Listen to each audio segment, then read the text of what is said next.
the face of SMEs in the first SME week. And of course I said like, wow, how did this happen? And apparently, I still don't know the details, but someone locally from the government suggested several names, then from the commission they chose someone, and like me there were another 32, so we were actually 33 entrepreneurs, all from the different countries, the 27 member states, the EEA, and also the candidate countries, who met and opened last week the SME week in Brussels. Okay, I will start by a disclaimer, okay? All I'm going to say today is my personal opinion, okay? I'm not citing the Commission, I'm not citing any political party, I'm not going to be politically correct. If you have any problems with what I say, as you say, what is, let's talk about it outside. So, who is the entrepreneur? The entrepreneur is someone who is a risk taker. It takes guts to be an entrepreneur. You can't have a normal 9-to-5 job, you know, very much relaxed attitude and be an entrepreneur at the same time. It just doesn't happen.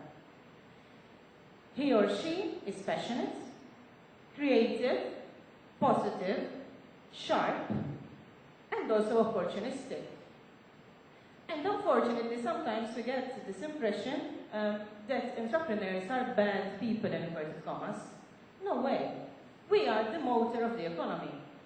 The role of the government, for example, is to regulate and make sure that we entrepreneurs can manage to actually move the economy forward. It is not there to stop us. So basically, what an entrepreneur does is he or she puts everything on the line for the love of seeing their enterprise grow. It's the enterprise which is at the focus. It is not us. It's the enterprise which ultimately will give jobs to people, which will ultimately make it a success. Now, who are you? Who are you here today? Okay, I see politicians, I see civil servants, employees, maybe some students, one or two maybe unemployed people, and also business persons. But basically, you all are potentially entrepreneurs. Because entrepreneurship is a way of life. It is not just having your own businesses. I actually know a lot of business people, male or female, who are not enterprising enough. And then I know a lot of employees who are even sometimes more enterprising than their bosses. Now, what is our enterprise here? Okay? It is Malta. And we are shareholders to this enterprise. We are not employees to Malta. Malta does not owe us anything. We together are shareholders of Malta. It is us that need to move it forward. Now, we've all been hearing about, you know, the economic crisis, and it is true, it's here. But what do? Do we panic? Because this is really what I'm hearing, you know. What I tell my employees, and some of them are here, I tell them, listen, don't panic before you see me panic, okay? Because I really believe that it's a self-fulfilling prophecy. If we start panicking, you know, then everyone gets this sort of panic, and before we know it, you know, that's it. So what are you doing? You know, you that are sitting here today comfortably, you know, coming for a nice day, and then some food and so on. I mean, everyone on this island needs to be enterprising if we want to move forward. So what do I see? You know, in Maltese we have an expression, Al-kul adma u mitkelb. It's basically like dog eats dog in English or whatever, you know. So what do I see? You know, I travel a lot, and I have a little bird's eye view sometimes of our little island. So I see mudslinging, you know, national hobby nowadays, even walking in the streets. You see on one side shokiyiet, on the other one sijaru friyaj. I mean, come on. It is nice in a big brother sort of way, very entertaining, but is this what the economy needs to move forward? Useless bureaucracy. Many of us, entrepreneurs, business people, okay, have been stopped time and again by bureaucracy which takes too long.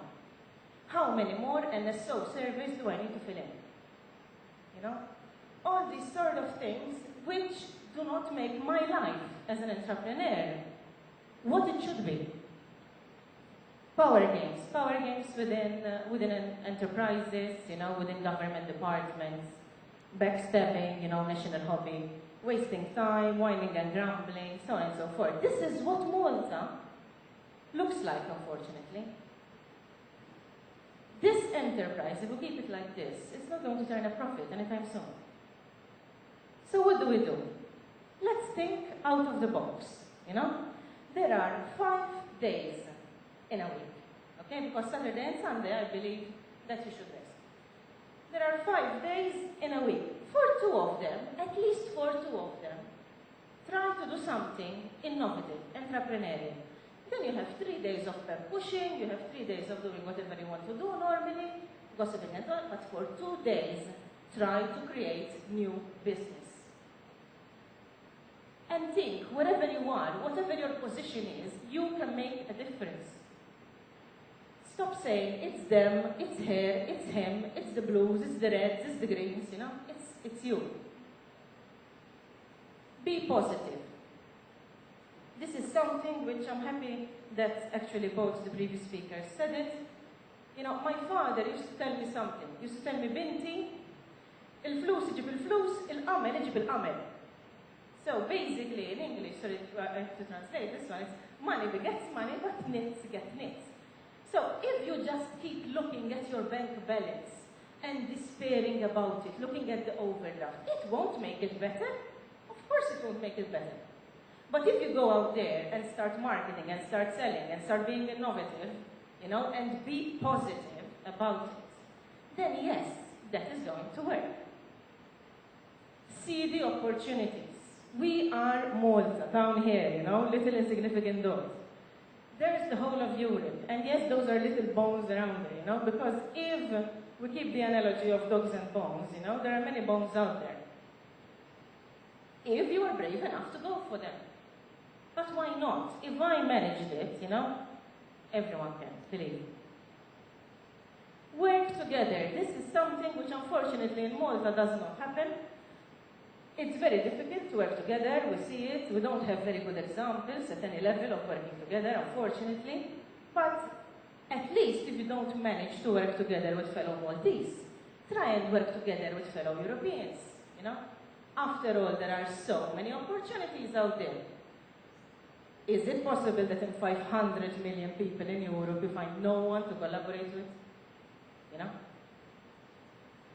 Teach the new generation. Teach them entrepreneurship. Those little kids outside of the school, that are exchanging stickers and whatever, those are going to be tomorrow's entrepreneurs. That's enterprising.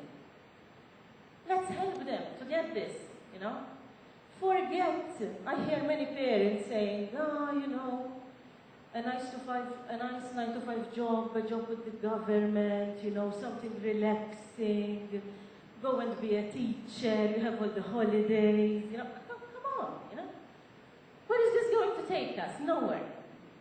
So let's teach the new generation. Entrepreneurship should be taught from kindergarten upwards. Last week I was in Brussels with Commissioner Verheugen, and I have to say, he told me, he really stopped and chatted and said, Malta, where are you from, Malta? So he really still has a soft spot for us.